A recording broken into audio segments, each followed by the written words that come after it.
మన ముకుందాలో లాంగ్ హారాల పండుగ నవంబర్ 8 నుంచి 16 వరకు ఫ్లాట్ 9.99% VAతో వివరాలకు సంప్రదించండి. నమస్తే రమగారు. నమస్తే జయ. రమగారు, కార్తీకమైన వెంటనే మార్గశిరం మొదలు. మనకి ఏ మాసానికి ఆ మాసం ప్రత్యేకత కదండి. ఏ నెలలో చేయాల్సిన విధి విధానాలు ఆ నెలలో, ఏ నెలలో పాటించాల్సిన పూజా విధానం ఆ నెలలో చెప్పటం కూడా ఏ మాసానికి ఆ మాసం ప్రత్యేకమనే చెప్పుకుంటూ ఉంటాం. మరి ఈ మాసం యొక్క విశిష్టత? మాసాన మార్గశీర్షోహం అన్నాడు భగవానుడు విష్ణుమూర్తి. ఆయన కృష్ణుడే చెప్పాడు స్వయంగా, మాసాలలో నేను మార్గశీర్షాన్ని అని.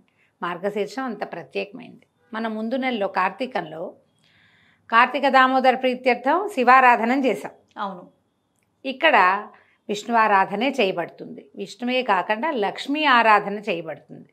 మార్గశిరాన్ని ఆనుకుని వచ్చేటువంటి పుష్యమాసం, మార్గశిరం కొంత పుష్యం కొంత కలిపి ధనుర్మాసంగా చెప్పుకుంటాం మనం. ఈసారి మార్గశీర్షం చాలా చివరికి వచ్చేదాకా ఇది రాదు, ధనుర్మాసం రాదు. ఎక్కువ రోజులు మార్గశీర్షంలోనే గడిపేస్తాం. మామూలుగా ఏమవుతుంది, సగం మార్గశీరం అయ్యాక అప్పుడు ధనుర్మాసం మొదలయ్యేది. ఇది సంక్రమణంతో కదా మన పండుగ. అవునవును, అక్కడి నుంచి మొదలు పెడతాం. ఈసారి కొంచెం మార్గశీర్షం పెద్దదిగా ఉంది. మార్గశిరంలో మొదటి రోజు ఒక పండగ పోలిపాడ్యమి, తర్వాత షష్ఠి ఒక పండగ సుబ్బారాయి షష్ఠి, తర్వాత సప్తమి భాను సప్తమి అంటారు, సూర్యారాధన చేస్తారు. అష్టమి కాలభైరవ అష్టమిగా చాలా విశేషమైంది. తర్వాత ఇంకోటి ఏం చేస్తాం, ఏకాదశి గీతా జయంతి ఏకాదశి, తర్వాత ద్వాదశి చతుర్దశి పౌర్ణమి చాలా విశేషమైంది. దీంతో పాటుగా మార్గశీర్షంలో వచ్చే గురువారాలు అమ్మవారి ప్రీత్యర్థము పూజిస్తాం. లక్ష్మీదేవికి పూజ చేసే రోజులు ఇవి. మార్గశిర గురువార వ్రతం చాలా విశేషంగా కనపడుతుంది. మనం కార్తీకం నెల రోజులు దీపారాధన చేసాము, రోజు దీపాలు పెట్టుకున్నారు. పౌర్ణమి నాడు 365 ఒత్తులు వెలిగించాము. అన్ని రోజులు దేవాలయ దర్శనాలు చేసాము. పోలిపాడ్యమితోటే కార్తీక మాసం పూర్తవుతుంది. అవును, ఆ రోజున ఏం చేస్తాను, దీపాలని నీటిలో ప్రవాహంతో వదిలిపెట్టడంతో పూర్తవుతుంది. పోలిపాడ్యమి విశేషంగానే కనిపిస్తుంది. అయితే ఈ ఇన్ని రోజుల మార్గశీర్షంలో ముఖ్యంగా చేయవలసినవి కొన్ని పనులు ఉన్నాయి. ఇప్పుడు దీని ముందున్న ఋతువు ఏమిటి, శరదృతువు. మనకి ఆశ్వేజ కార్తీక మాసాలు శరదృతువు. కార్తీకం సగబడి పడేసరికి బాగా చలి మొదలైపోతుంది. ఇక మార్గశీర్షం హేమంతం వచ్చిందంటే చలే చలి. ప్రకృతి పరమశోభాయమానంగా ఉంటుంది, కానీ చల్లగా ఉంటుంది. పగళ్ళు పెద్ద చిన్నవి, చిన్న పగలు, రాత్రిళ్ళు పెద్దవి. సాయంకాలం ఊరికే పొద్దు నిలవకుండా 5 అయ్యేసరికి చీకటి పడిపోతుంది. సూర్యుడు మందగమనంతో ఉంటాడు. ఈ సమయంలో వేడి చేసే వస్తువులు తినాలి, వేడిగా ఉండాలి.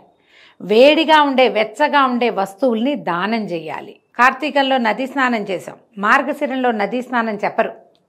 ఇప్పటికి చలి పెరిగిపోతుంది, పైగా దట్టంగా మంచు మొదలవుతుంది.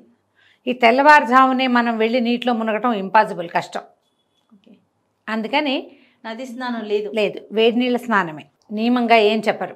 అదేనండి, ఇది చెయ్యాలి చెయ్యొద్దు అలా ఏమనరు. నీ వీలు వెంబడి చేసుకోవచ్చు. దుప్పట్లు ముసుగేసుకుని కూర్చుని ఉంటాం. కుంపట్లు ఎత్తుతారు కొన్ని చోట్ల. ఇందులో ఇంకొకటి ఉంది, మార్గశిర పౌర్ణమి కోరల పున్నమిగా చెప్తారు. అవును, కాలభైరవ ఆరాధన జరుగుతుంది. కుక్కలకి ఆహారం కోసం వెతుకుతారు. కుక్కలకి పెడితే కనుక, ఏదైనా ఒక కుక్కకి రొట్టెలు చేసి పెడితే మనని కుక్కలు కరవకుండా ఉంటాయని చెప్తారు. ఇది అవునా కాదా అంటే అక్షరాల నిజం. కుక్క కరవదు. మనకి ఇప్పుడంతా భయమే కదా. కోరల పున్నమి నాడు శుభ్రంగా చపాతీలు చేసి రొట్టెలే చేసి పెడతారు. ఎక్కువగా అన్నం కూడా పెట్టచ్చేమో, మరి రొట్టెలు చేసి పెట్టడమే నాకు తెలుసు. రొట్టెలు కాల్చి ముక్కలు చేసి వీధిలో కుక్కల్ని వెతికి పెడతారు. అవును, ఈ వెతికి పెట్టడం వల్ల ఏమవుతుంది, కొన్ని కుక్కలకి ఆహారం ఇస్తే మన లోపల ఒక రకమైన ఎంజైమ్స్ రిలీజ్ అవుతాయట. ఆ కుక్కలు వేరే కుక్క మనని తెలుసుకుంటుంది మనం డాగ్ ఫ్రెండ్లీ అని. మనం కుక్క పెట్టాలనుకో జయ, పెట్టాలంటే భయంగా పడేయము, దగ్గరికి వెళ్ళి పెడతాం కదా. దాని పట్ల మనకి భయం ఉండదు మన లోపల. ఆ భయం పోయేసరికల్లా మనం ఏ కుక్కను చూసినా భయపడము. అందుకని పూర్వం ప్రత్యేకంగా చేయించేవాళ్ళు. ఈ పున్నమికి తప్పకుండా కోరల పున్నమి నాడు ఇది పెట్టాలి. ఇట్లా గీతా జయంతి విశేషంగా చేసుకుంటాం. ఈ నెల రోజులు ఏ ఆరాధన చేయాలి అని ప్రత్యేకంగా అడిగితే విష్ణు ఆరాధనకి మంచిది. కార్తీక మాసంలో పురాణాలు అవి విన్నాము. ఇక మార్గశీర్షంలో ప్రతిరోజు విష్ణు సహస్రనామం పారాయణ చేసుకుంటే మంచిది. జనరల్గా విష్ణువు కానీ ఏదైనా సహస్రనామం చదివామనుకో లక్ష్మీ అష్టోత్తరం చదువుకుంటాం వెనకాల. అమ్మవారు నిత్యాన పాయని కాబట్టి ఆమెను కూడా తలుచుకోవాలి. విష్ణు లక్ష్మీ సహస్రాలని కాదు, లక్ష్మీ అష్టోత్తరము విష్ణు సహస్రనామాన్ని ప్రతిరోజు సాయంకాలం పారాయణ చేయండి, చాలా మంచిది. చాలా పాజిటివ్ ఎనర్జీ పెరుగుతుంది. ధన సంబంధమైన చిక్కులు, డబ్బుకి ఇబ్బంది పడే వాళ్ళకి ఇది మంచి రెమెడీగా ఉపయోగపడుతుంది. దీంతోపాటు గురువారాలు ఎలాగో ఉంటే లక్ష్మీ అమ్మవారికే పూజ చేసుకుంటాము. లక్ష్మీనారాయణులని పూజించడమే. సాయంకాలం ఏంది దీపారాధన చేసాం, ఒక అగరత్తులు వెలిగించాం, 2 పువ్వులు పెట్టాం, కాస్త గంధం సమర్పయామి అని గంధం పెట్టాం, విష్ణు సహస్రనామం చదువుకుని లక్ష్మీ అష్టోత్తరం చదువుకున్నాం.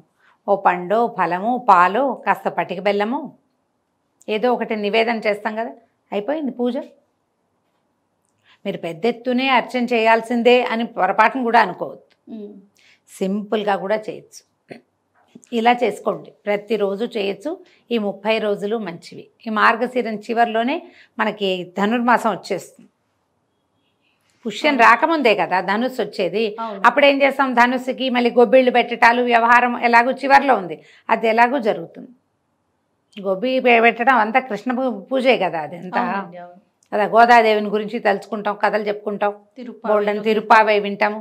పొద్దున్నే విష్ణువాలయాలకు వెళ్ళి ప్రసాదం తెచ్చుకుంటాం, వేడి వేడి చక్కెర పొంగలి దద్దోజనాలు.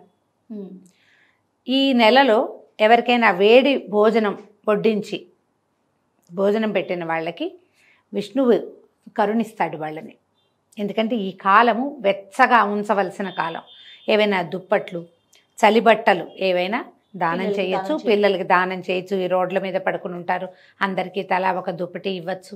మన పని వాళ్ళకి, మన ఇంట్లో పనిచేస్తారు, సహాయకులుగా ఉంటారు, హెల్పర్లు, వాళ్ళకు కూడా స్వెట్టర్లని, మంకీ క్యాప్ అని, చేతులకు వేసుకునే గ్లౌజ్ కానీ, తర్వాత పక్క దుప్పట్లు పడుకోవటానికి పక్కలు కానీ ఏవైనా ఇస్తే చాలా మంచిది. విశేషమైన దానాల్లో ఇప్పుడు చేసేటువంటి ఉన్ని వస్తువుల దానం, కంబళ్ళు అవి ఇస్తారు. ఇదివరకు కంబళ్ళు దొరికేవి, ఇప్పుడు కంబళ్ళు కనిపించటల్లా. కంబళ్ళు అంటే వీటితోటి నేస్తారు కదా, ఉన్నితోటి అల్లుతారు, ఇప్పుడు కనిపించట్లా. బాగా వెచ్చటివి గొంగళి తెలుసు కదా నీకు, కంబళ్ళి అంటే అదే గొంగళ్ళు. ఇప్పుడు గొంగళ్ళు ఎక్కడ దొరుకుతున్నాయి? మనం శాల్వాలు ఇవ్వచ్చు చక్కగా, స్వెటర్స్ వచ్చినాయి, ఈజీ షాల్స్ వచ్చినాయి, అలాంటివి ఏవైనా ఇవ్వచ్చు.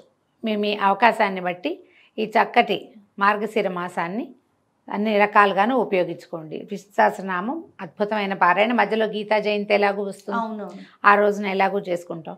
మన అవకాశాన్ని బట్టి ఈ నెలని సుసంపన్నం చేసుకోవచ్చు. అలానే రమ్మగారు, నమస్తే. నమస్తే.